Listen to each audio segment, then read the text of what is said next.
I'd be like, no, I'm not doing that. I'd let it go. They're the best reptile keepers in the entire country. I every time I go to India, I get so fat eating butter chicken. So I can eat butter chicken all day. Welcome to the Indian Community Podcast. I'm your host, Amit Gupta. Today's guest has explored some of the wildest corners of the planet. He's a wildlife biologist, explorer, and is often called the Indiana Jones of biology. TV host Forrest Galante. You've seen him on Animal Planet, Discovery Channel, all over the internet, and now on the Indian Community Podcast. This time, Forrest's journey brings him to India, to a 3,500-acre sanctuary called Vantara in Gujarat, built and cared for none other than the Ambani family. Vantara is home to over 1 million rescued animals, more than 1,000 species, and supported by a team of 25,000 people.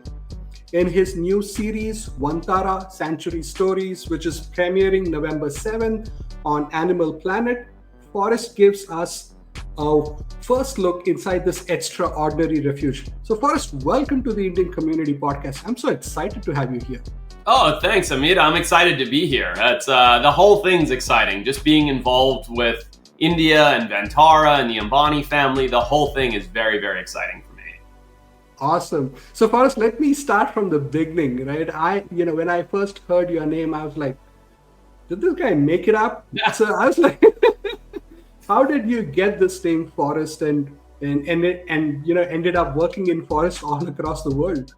Yeah, I wish it was a more exciting story. I grew up in Zimbabwe. My mother was a bit of a hippie. Her name is Jacaranda, like the tree. And she named my sister Summer and me Forrest. So we just, it's our birth names. And I think it was just meant to be honest. Nice. That's so cool. So you grew up in Zimbabwe, is that? Mm-hmm. That's right, yeah. In a forest? Well, in a Masasa forest. So we have trees there called Masasa trees outside of Harare, where I grew up. And, I wouldn't really call it in a forest, but on a farm, really, and on safari around a lot of wildlife. Nice. And what was your first stint with television? How did you get onto television? I knew nothing about television. I understood absolutely nothing about it. Had no interest in it. Really didn't watch much TV. And then in 2013, I was working as a biologist on the California Channel Islands. And I came home super exhausted, covered in sweat, filthy, everything else. And I plopped down on the couch. And my girlfriend at the time, who's now my wife, she was flipping through the channels and she saw this very stupid reality survival show called Naked and Afraid. And she's like, you could do that. I've seen you do all these things, all the make a fire and build a shelter and catch the animal. And I was like, yeah, I could do that in my sleep. So I wrote a very arrogant, cocky email to the production company and just said, hey, I could do that. Because back then they used to say, at the end in the credits, they say, are you interested in participating? Email here or something like that. And so I sent an email going like, these guys aren't that good. I could do better. It wasn't that bad, but it was basically that. And yeah, long story short, 10 days later, I was on a plane to Panama to do Naked and Afraid. And the whole time I was doing this utterly stupid survival show, I was catching snakes and showing them to the camera and catching a lizard or a frog and talking about its special powers or its skin or its abilities, whatever it happened to be. And the producers kept being like, what are you doing? This is a survival show. Like, hit the lizard on the head and eat it. And I'd be like, no, I'm not doing that. I'd let it go. Yeah. And then, I sort of realized when that show came out that I went back to regular work as a biologist and everything else. But when that show came out, I sort of realized that I had the ability to communicate my passion, which was conservation, on a much larger platform than writing papers and being a biologist, which was television, if I could figure out how to leverage that tiny little opportunity of Naked and Afraid into something much bigger. So it was a long, bumpy road. I wrote a whole book on it. I was trying to find the book to show you, but I wrote a whole book on how I got to where I'm at. I don't see it. I don't even have my own book oh, here it is. I do have my own book in my library. I wrote a whole book on it, but basically I slowly over many years turned that into what is now a production company that makes all kinds of wildlife shows like our Vantara show. Awesome. So, Forrest, I must admit, I kind of knew this backstory, but I had to ambush you into talking about Naked and Afraid. So That's like, okay. let's get the bare facts first, right? So, Nice. Cool. All right. So let's talk about Vantara, because that's the one that's been trending all over the internet. Everybody's talking about Vantara. How did you get access to Vantara? Yeah, so Amit, the story's kind of crazy. I'd only ever been to India once before in my whole life. And I went there entirely as a tourist, to do the things I'm passionate in. So I went to the Himalayas and I saw the red panda, and I went to the Chambal and I saw the gharial, and I went to Nagarhole and saw tigers, and to Ranthambore and places like that. I went and saw all the rhinos in Kaziranga. I went for wildlife tourism. This was 7 or 8 years ago. Okay. Then all these whispers started to pop up of Vantara, like whispers in the animal community. Hey, there's this Indian billionaire and he's building this giant wildlife rescue, and and all kinds of rumors, good and bad. Rumors about this is going to be the greatest wildlife facility in the world, and it's a billionaire's private zoo and he's collecting tigers, and all kinds of weird rumors floating around. And I was like, I don't know anything about this. I've never heard about this. But then, because the wildlife community in the United States are relatively small, all of a sudden friends of mine started popping off to India, and so all of a sudden my friend my friend Kevin, who's one of the best reptile keepers in the entire country, comes back from India and he goes, dude, you gotta see this place, Vantara. And I'm like, oh, it's real. And then my other friend, who's a big cat guy, goes over there. He's a vet, and he comes back and he goes, man, this place Vantara is unbelievable. And all of a sudden he's like, I'm getting goosebumps, because all of a sudden these rumors start to come out. And to make a long kind of funny story a little bit short, one day I get a WhatsApp message from some Indian name, Akash yada da da da da da, and I'm like, what is this? And it's like, oh, hello, sir, would you please come to India, send me your passport? And I was like, yeah, right, buddy. I've fallen for this scam before. And I kind of ignored it. And then, he got back to me, and I never blocked him or anything. So I was like, what is this? And then I followed up, and then he was on vacation. So some other guy, got back to me, and it was another Indian name that was very foreign to my ear. And I was like, and before I know it, they're like, please send me your passport number. And I'm like, get out of here. This is a scam, no offense to India or Indians, but I was like, India is notorious for, the scams. And long story short, at some point in time, I took these names and these people and I ran them by my friends in the wildlife community. And a couple of them were like, no, I've never heard of that guy. I don't know. Sounds fishy. And then my friend Kevin, who I mentioned, goes, yeah, I know him. He's a good person. He's at Vantara. And I was like, oh, okay. So I responded and said, all right, let's take a leap of faith. I'll come over to India and take a look. Got on a plane, flew to Jamnagar, which felt very foreign, in Gujarat, going through Mumbai, and arrived there with no expectations, not understanding what it would be. And then the rest is sort of history. We can get into it. But yeah, I arrived there with very, very, very skeptical. I still thought I was going to get scammed until the day I stood there. And then arrived there very skeptical and remained skeptical, to be honest, for a little bit while, because I am by nature a skeptical person. And then over time just became more and more enamored with it. Lovely. So I'm surprised you actually went through that, and I hope you did not end up giving away your social security. No, I didn't. And nobody scammed me. It was all above board. Yeah. So that's good. So awesome story. How did it feel like while when you stepped into Vantara for the first time? Getting in and just experiencing what you were seeing. It was so confusing, Amit, because I arrived in Jamnagar. I was extremely jet lagged. The Jamnagar airport is a military base. So you come out of the clouds and you land and you look around and there are all these bunkers and jets. And it's this tiny little airport and it's 1 billion degrees out, And I pick up my one bag and I get picked up in a taxi, just a very average, standard Indian taxi like you'd see in Mumbai or Delhi or something. And I jump in, and then I'm driving through Jamnagar, which is, I'd been to India once before, so I was familiar, but it's just a very nothing town. And I don't want to offend anybody, but it was just sort of an out there town, you know? There's some roadside stands and some cows on the side of the road and some hotels, and you know, it's just sort of nothing. And I'm like, where am I going? And I drove for 20 minutes, and then all of a sudden I was at this gate to Reliance's complex. And I look up and it's this magnificent, grandiose gate. And anybody who spent time in India knows that that's very Indian. You know, you have a lot of nothing and then the Taj Mahal. And you're like, oh my God, it's the most beautiful building I've ever seen in my life. And it was similar to that in the sense of here was this big, you know, 50-foot tall gate. Go through the gate. And then everything where you go through the gate at Vantara, there's no cages or enclosures or anything. So all of a sudden I'm just sort of in like a township, like a gated community, and go there, get to there's like a hotel that people stay when they come to visit Vantara or work at Vantara, and just sort of get to the hotel. I still haven't met with any representatives, nothing. And they're like, please take a rest, sir. You can go and see, you know, the animal facilities tomorrow. And I was like, absolutely not. Like, I've flown across the world to see animal facilities. Like, I have no interest in taking a rest. And so they're like, okay. So they send me a car. And then I think the first place I went was Elephant Camp, which has the elephant spa and this.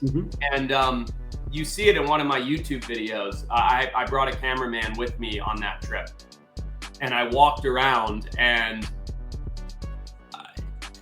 to this day, I don't have words to express how mind blown I was, because the feeling, the sensation of, it's like every zoo, every facility that's a rescue or sanctuary is living in 2025, and Vantara is living in the year 3000. You know what I mean? Like, it's just like, it's unbelievable. Like the level of care, the technology, the staffing, the way that it's so immaculate, the attention to detail for every single individual animal, not just this is an elephant yard, but like this is this elephant, her name is Gauri, this is her backstory, here's what happened to her, here's how we're individually treating her, not just physically, but emotionally and psychologically.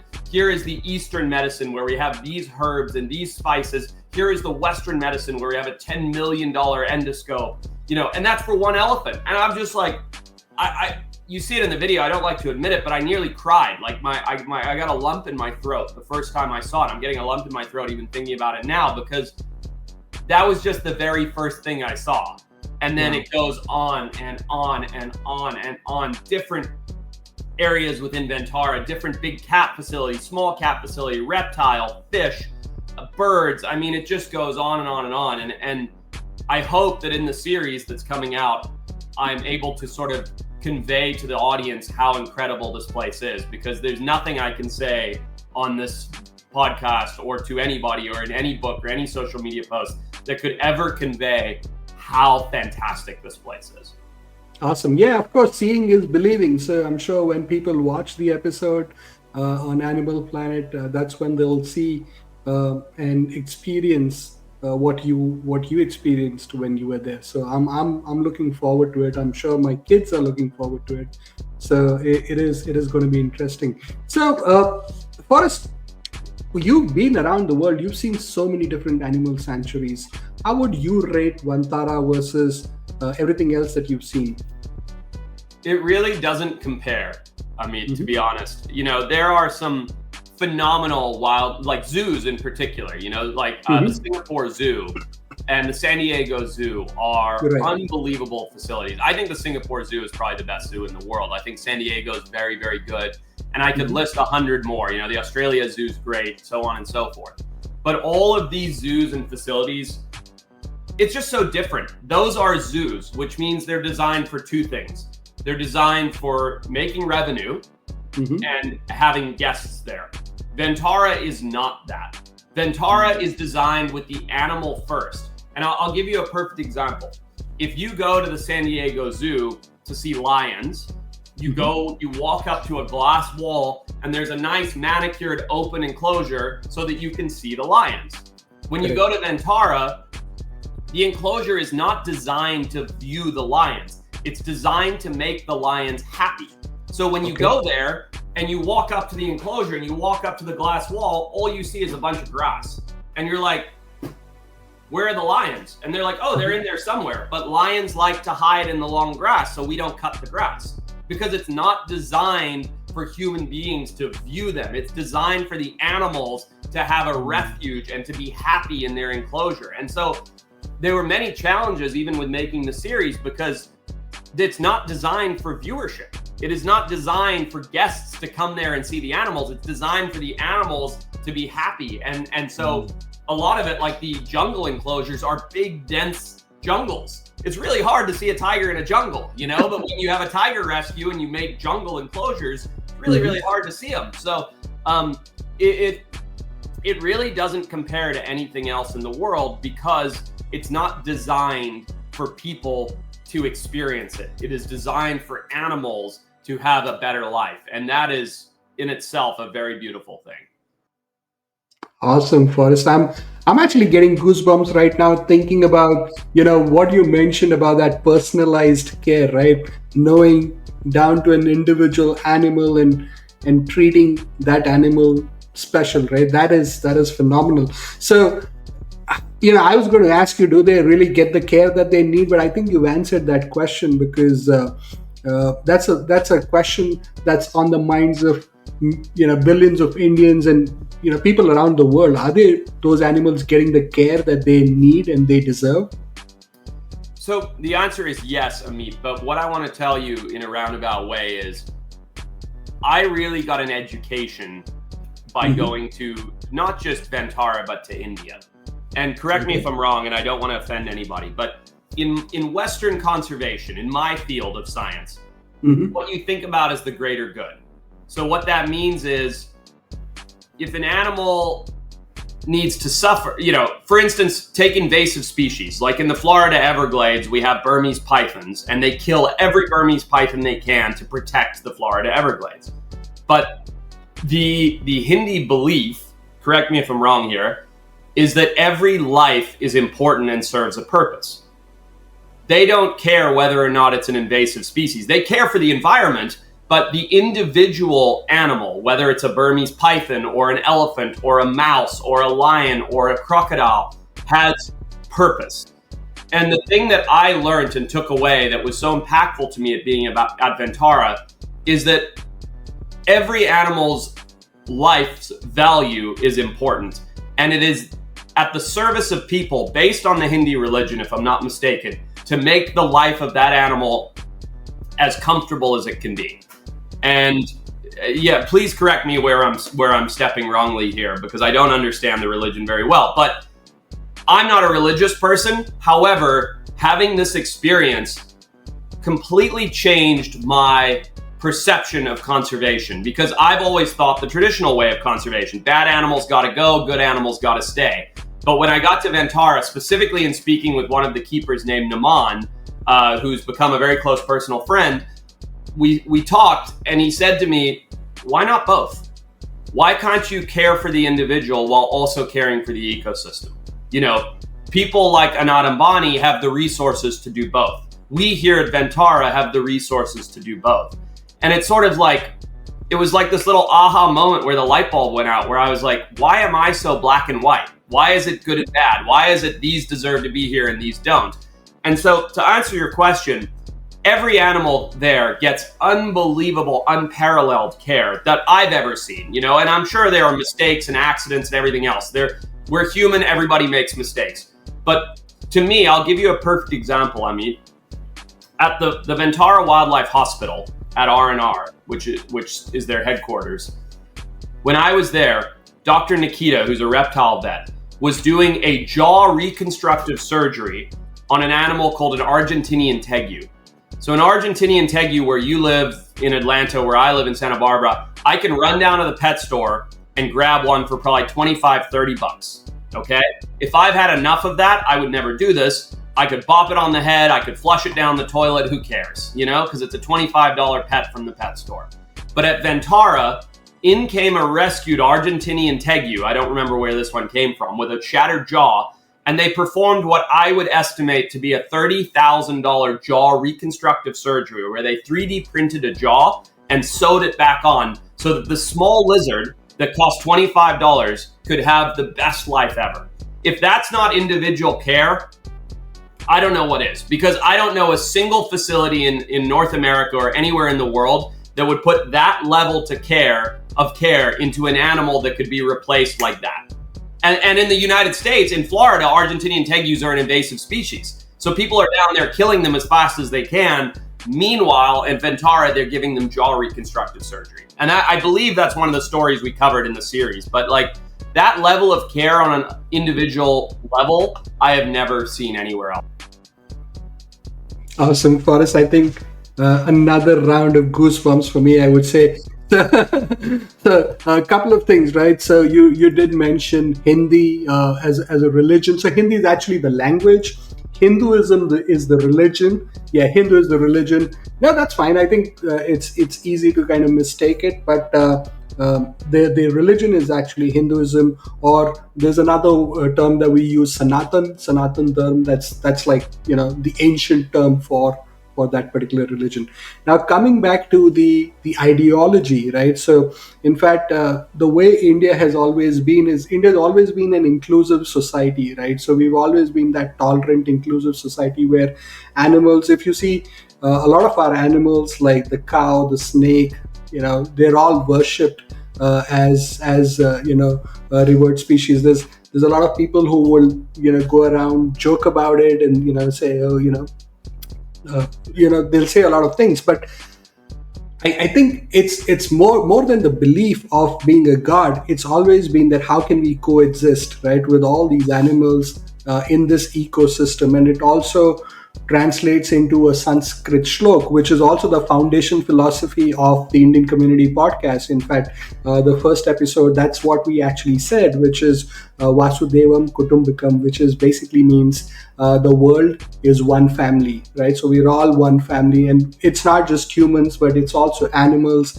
it's nature. We have to live together, we have to coexist. And I feel that the way the Ambani family is taking these measures to conserve life, right, is phenomenal and must be greatly appreciated. I love that in Hinduism, I learned this from a keeper there, Ajay Karthik, who I admire very greatly because he's one of the best people with snakes I've ever seen. And I like to think I'm pretty good with snakes, but he's on a whole different level. Ajay explained to me the Hinduism belief that if you kill a snake, it gives you several generations of bad luck that you pass down, not just to yourself, but to your family and your children and to their children. And I grew up in Africa, as we discussed, and where I grew up, even here in the United States, a good snake is a dead snake. You know what I mean? It's like, oh, if there's a snake, cut its head off because it could bite me, it could kill someone, it could hurt my pets or my children. And in India, where they have so many venomous snakes, so many cobras and adders and things like that, it's a belief that if you kill one, it's bad luck. And I absolutely love that and that idea in Hinduism that you have to coexist is something that I think, I don't know if it's the whole Ambani family because I only know Anant, but Anant himself, it's great because what he's done, he's taken two things. He's taken passion, because he's like me, he's very passionate for wildlife, and he's combined that with these resources that his family has. There are people far more wealthy than him, I believe, like Elon Musk and Jeff Bezos, and they're busy racing to space, which is pointless. Meanwhile, you have, in my opinion, the most noble thing a billionaire could ever do, which is rescuing. They have a never say no policy, Amit, which means any animal in need, whether it's a dog or a cat or a cow or a crow or a lizard or a snake, they'll rescue it and take care of it and build it a home. It's an unbelievable thing to experience as a passionate animal advocate. It really is. Yes, we met several times. Yeah, and I speak with him quite regularly, where I would consider us friends at this point. Yeah. So how is Anant otherwise, right? So we know Anant, based on what we see on media, but if you call him friends, how is he otherwise in person? Well, him and I have a shared passion for animals. So we sit around and we nerd out about, look at this turtle and look at this snake. And, he corrects me. Like I was mentioning an albino okapi and he goes, Forrest, it's leucistic. And I was like, oh, geez, you're right.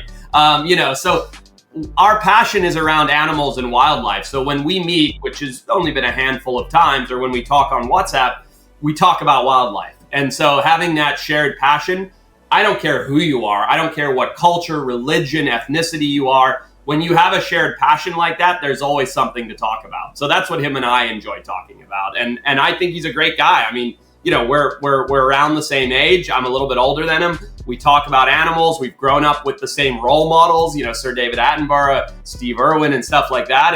And he's really easy to communicate with, because I'll message him something like, hey, have you seen this story? And he's like, yeah, my team's already working on rescuing that elephant. And I'm like, rad. You know, and it's stuff like that. It's like little fun exchanges. It's nothing too deep, but deep and meaningful to us as wildlife people.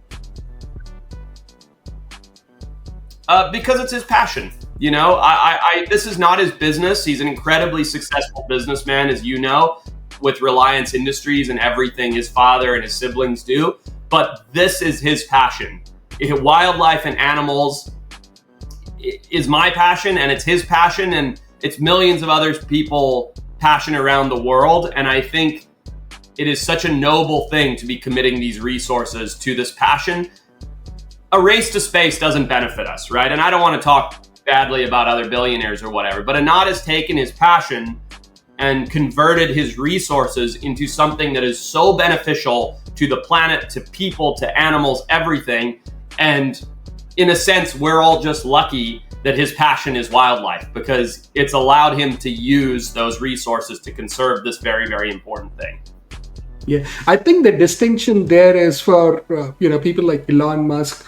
They're looking at plan B, right? They're saying, okay, if everything fails and we have to leave and we have to move to another planet, because I think he's looking at how can we be multi-planetary species, and that's how he's thinking. Great, but I feel the way Anant Ambani is kind of looking at this is, how do we fix what's broken, right? And how do we fix our home, right? That's where they've started fixing planet Earth, taking care of animals here before we start investing in elsewhere, right? And then going and messing that new place up again. But look, I'm very biased. I have a one-sided opinion, and I look at things through my own rose-colored glasses. But imagine if Jeff Bezos and Elon Musk and Anant and 10 other billionaires that I can't name all did this together. We could fix the problem, you know? And I think the thing that I admire the most about Anant is that he's leading that charge. And I hope that this series that we've made, which is just a tiny little piece of the puzzle, but I hope that maybe one kid that watches it grows up to be a billionaire. Maybe one of Elon Musk's children watches it, you know, and goes, let's do that, Dad. You know, I'm making this up. But if that helps inspire anybody, billionaire or otherwise, just the common person, to care more about saving the species that are on planet Earth, then I feel like we've done our job. And I was so happy that we were able to get this series with Animal Planet to communicate this to the world, because I do feel it is so important. That's the perfect vision to manifest, I guess, right? So maybe Elon Musk's kids, when you watch this, please be inspired and ask Dad to also fix some parts of this planet. That's it. Help the animals. That's it. That's all we need to do. Everybody help the animals. So, while you were in India, did you get to try any Indian food? Oh, I love Indian food. Really? Wait, let me ask you this, because this is a hot button item. I mean, where are you from in India originally? All parts. I love to call myself as the vegan vagabond who's traveled across India. I've lived in New Delhi, Mumbai, Bangalore, Pune, a bunch of different cities. So north, east, west, south. I've been there, done all of that. I've spent a lot of my time in Mumbai. So at heart, I would be a Mumbaiker. Yes. So this may be a hot take, but there are two types of Indian cuisine that I love. South Indian food, I think, is phenomenal, especially the breakfast. And then I had the Indian Muslim food. I forget there's a name for it. What's the name for it? What kind of a dish was it? Was it rice or? No, it was like a Mughlai. You mean Mughlai food? Mughlai. Oh my God, I could eat that every day of my life. Mughlai, that's it. So I was racking my brain trying to think of it. I've only had it once, and I had it from a restaurant in Mumbai, and it was some of the best food I've ever had in my life. Awesome. Yes. South Indian food for breakfast, of course, is one of my favorites, like dosas and idlis, and all of that is awesome. And Mughlai food is any day a dream, right? You have it in the evenings and fall asleep immediately. Amit, let me ask you this. How long have you lived in the United States now? I've been here 5 years now. Have you found anywhere in the US that does Mughlai food at all? There's a bunch of good places. Okay. So now, what happens with Mughlai is there's a bunch of different dishes that I would say, like, things like tikka masalas, right? Those kind of dishes, right? Or kadai. You'll find a good deal of restaurants. So a lot of them will not call it as Mughlai, so they'll call it as North Indian cuisine. Yeah. So that's because it's also divided opinion, right? Some people will say yes, it's Mughlai. Some will say no, it's not. It's just North Indian food. Right. So, but I think there's ample of places where you can find them. And maybe next time you're in Atlanta, stop by and I'll take you to a couple of good ones. Oh, I'd love that. And I every time I go to India, I get so fat eating butter chicken because I can eat butter chicken all day long. It's so good. I know, yes. So there are a bunch of places where you could find a lot of that. Yes, great, sure. Amazing. Nice. Thank you. And so, you spoke about zoos, and you were comparing a sanctuary to a zoo. Now, Vantara is close to the public, so, and rightly so, because it's not a zoo. So did you have any challenges when you were shooting in there? You mentioned about not being able to spot the animals. Anything else that you found really difficult? Yeah, I mean, I think the only real challenges for us were the animals, to be honest, because every animal at Vantara has a backstory. When you're working at a zoo, which Vantara is not, as I've mentioned, the animals have been hand raised. They've been in the AZA system. They've come from the Cincinnati Zoo to the so-and-so zoo, whatever.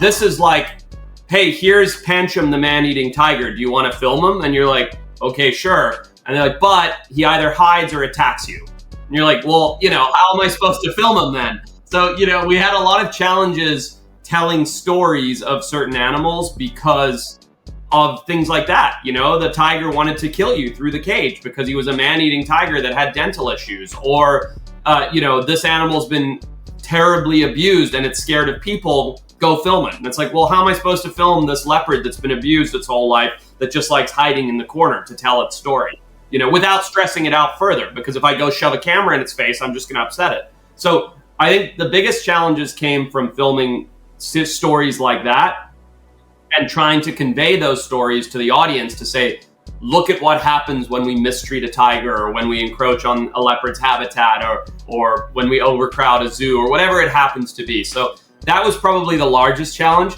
The second biggest challenge that, I'll be honest, I think I failed at is showing the scope of what Vantara is, because it is so large. It's 13 times the size of the San Diego Zoo, and the San Diego Zoo takes all day to walk around, and you still don't see it all. And I tried my best to convey to the audience through our series how grand this place is, how big it is, how massive it is. But nobody wants to look at 240 tigers because that's how many they have. Do you know what I mean? That's boring. You see one tiger and move on to the next thing. So it's very hard to show through the camera how big this facility is and how ever evolving and growing and learning the facility is. And that's one of the magnificent things about it. Most magnificent things about it is in a constant state of evolution. It doesn't stay the same. It's always working to improve. And that's kind of it. I'm actually imagining what an enclosure for 240 tigers would look like. Well, each one has an acre plus to itself. Wow. So think about that. And in some cases where the tigers have been rescued from circuses and they live in a family group, there's a group of them in a 5-acre enclosure. And then in others, like the man-eater I mentioned named Pancham, he has to be kept by himself because he'll tear anything else. So it's just, you could drive for 2 hours and you're still in tiger enclosures. And they're still building more tiger enclosures because they know there will be more conflict tigers that need to be rescued. Incredible. I'm just imagining the scale of management required to to manage anything in that facility is phenomenal, and it's unreal. huge. It's unreal. And it's all being done not for profit, right? So that's another incredible aspect to it. So there's no revenue funnel coming in from there. That's right. That's exactly right. It's all done as an outpour of support for wildlife. There is no ROI for it at all. I mean, the ROI, the return on investment, is that Vantara is creating a blueprint for other wildlife care rescues and facilities to copy. That's the ROI. And the ROI is saving wildlife across the planet. There's no monetary return, which is amazing because not everybody has the resources to do that, but the Ambani family does. Correct. And I think there's one other ROI which goes back to our Indian philosophy, which is good karma, right? So they're kind of building up on that karma. So there's goodie points there because there's a lot of blessings that they're going to get back based on this work that they do. So, Forrest, any interesting experiences that you want to share with us? Something that you've never seen before, something that you keep talking about? You'll speak about it for your next generations. What was it that you can't stop talking about? It's an interesting question. I mean, I think as it pertains to, we've covered some of it already. What I learned from the Hinduism belief about caring for individuals. I mean, that was probably the most impactful thing that I took away from Vantara on a personal level. But it's a very broad and maybe boring answer, but I can't stop talking about or thinking about or being committed to what Vantara is doing because of what it stands for. And I know that's a boring answer. I know you want a specific example, but it's such a big idea of save the planet by saving its wildlife, giving it a rescue outside of the facility. This is important to note because, as you know, there is negativity out there about Vantara. I don't pretend there isn't. Why would I? I was exceedingly skeptical going into it because I was like, is this some billionaire's private zoo? I was very skeptical. But what Anant is doing and Vantara is doing, and they stand for, then what's behind the walls at Vantara is just the beginning. They're building across the planet localized rescue and rehab facilities to save animals, rehabilitate them, and re-release them. They're building rewilding programs for Asiatic cheetah, for Asiatic lion. They're working on acquiring mass amounts of land to conserve that land for preservation and rewilding. I mean, it's not just about what's happening at Vantara, the animal facility. It's about the fact that this one facility is creating a global footprint for conservation that is so much larger than any other organization, way bigger than Rewild or WWF, and I'm not trying to throw them under the bus, but any of these names that we know in wildlife conservation, and they're doing it without caring about credit. Like all these organizations, like the ones I mentioned and many more, they want to be on the cover of National Geographic and they want to talk about it and they want to publish papers. Anant doesn't care. He's just like, go fix it. Go build a rescue in the Congo. Go for it. Like, get it done. Go rescue animals in the Congo. And it's like, I'm not doing that, but his teams are. And it's like, that's amazing. Like they're not doing it for the press or the exposure. They're doing it to actually make a global impact. And it's not these little one-off like, oh, we worked on saving a small turtle species. It's like, no, we're working on saving the whole planet. And just to be partially involved in that in a small way by being able to go there and being one of the first teams allowed to take cameras there, that's been unbelievably impactful for me. And so that's something I can't stop talking. I can see the passion in your eyes and your words, Forrest. I can see that. In one of the reels that you shared recently, there's a reference to an elephant spa. I found that concept to be really interesting. It sounds like like a spa in Thailand, right? So there's an elephant spa, and maybe there's an elephant patting you and giving you a massage. But it was not. Can you tell us a little bit more about what you saw there? It's hard to articulate. I put out my first YouTube video at Vantara, shows the elephant spa a little bit, and the series dives deep into it. But there's this sort of walkway through the elephant camp, and every day as the female elephants go between where they spend the night to this 3,000 acre green belt where they get to just be wild elephants all day long, and then they come back in at night to be fed and treated and stuff, because they all have ailments of one sort or another from being rescued.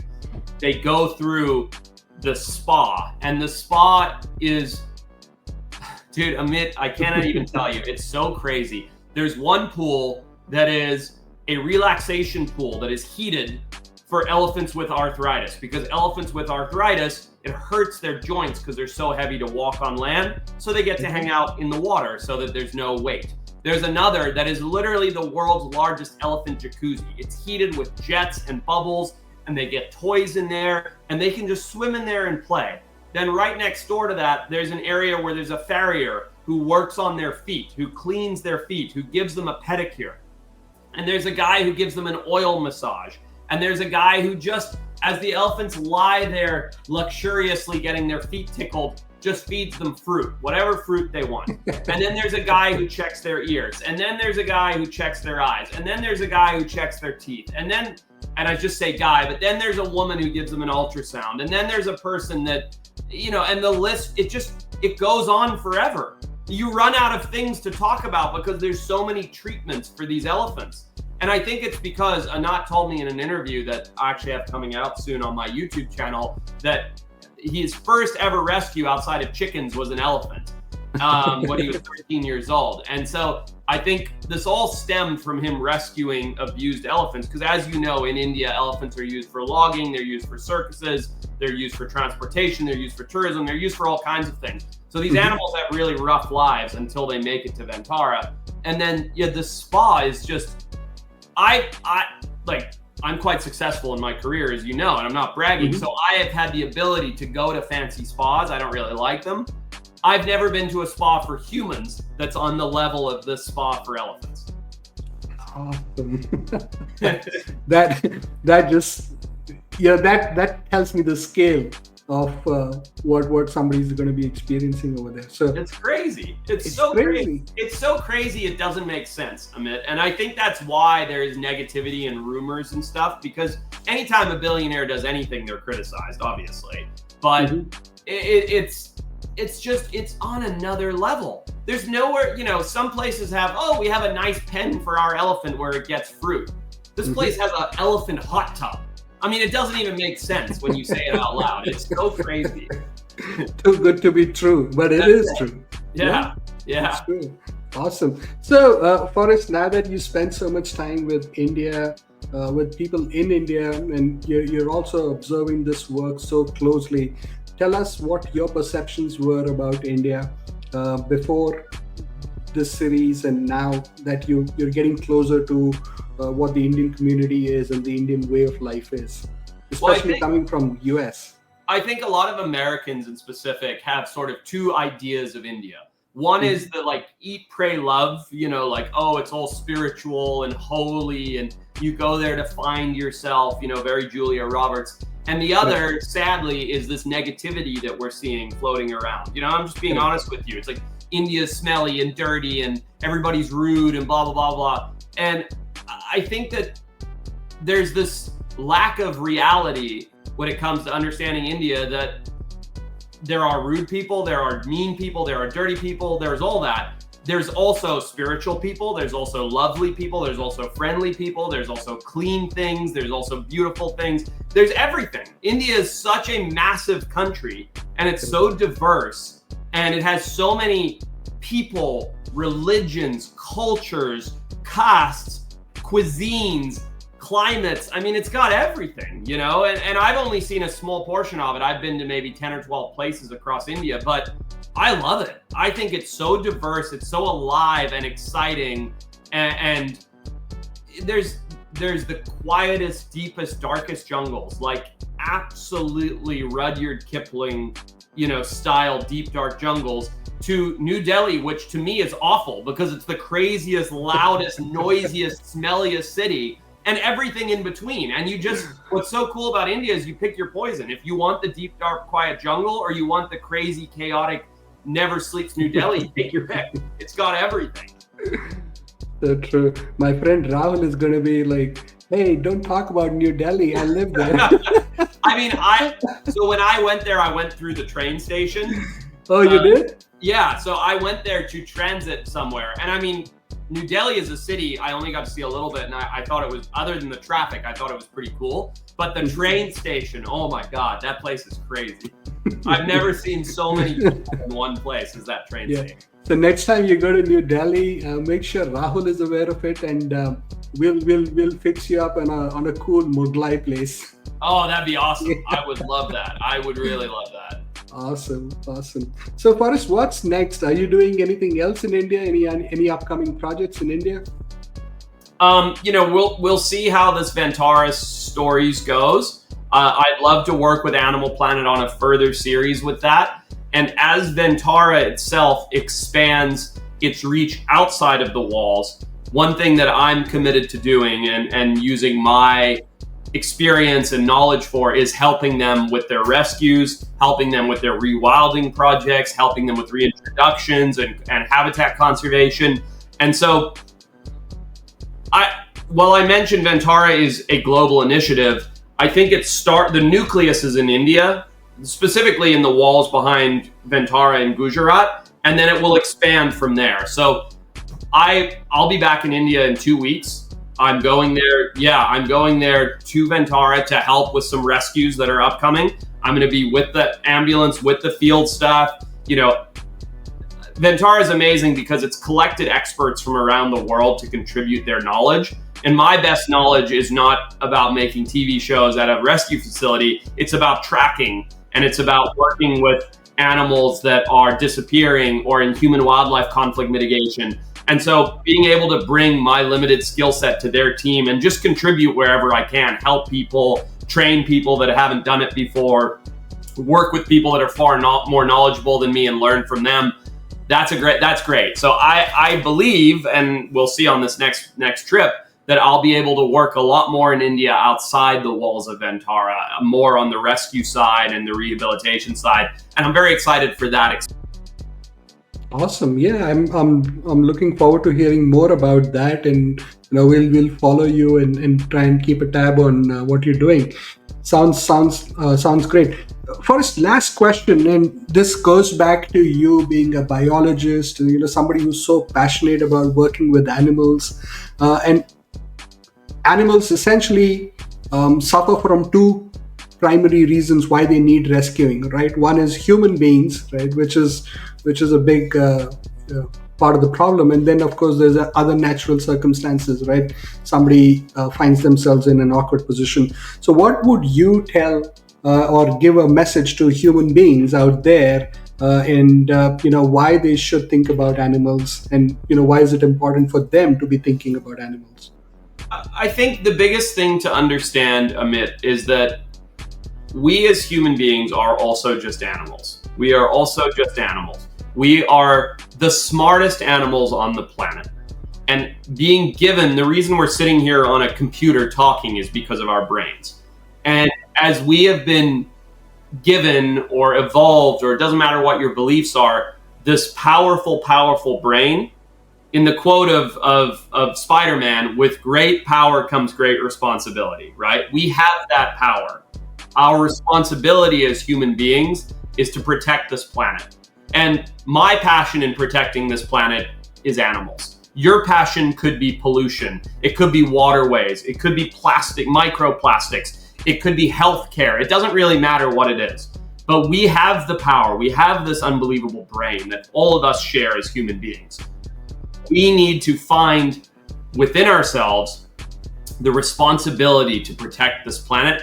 However we want to do that, through whatever your passion is, through whatever you care about, have compassion and utilize that to help protect the planet so that we don't need to be looking to live on Mars or anything else, so that we can coexist with animals, as is the Hinduism belief, so that we can all coexist and live on this planet in what it was intended to be, which is basically a paradise.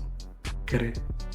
Awesome. This is wonderful, Forrest. Thank you so much for sharing this journey, for giving us this rare inside glimpse of one of the most inspiring conservation efforts on this planet. Vantara Sanctuary Stories is premiering November 7, 9 p.m. on Animal Planet. So to our listeners, be sure to follow this series and also follow us, the Indian Community Podcast, for more stories about India's innovators, change makers, and these audacious dreamers like Forrest Galante. Thank you so much, Forrest, for appearing on the show. Thank you, Amit. Thanks for having me. Thank you.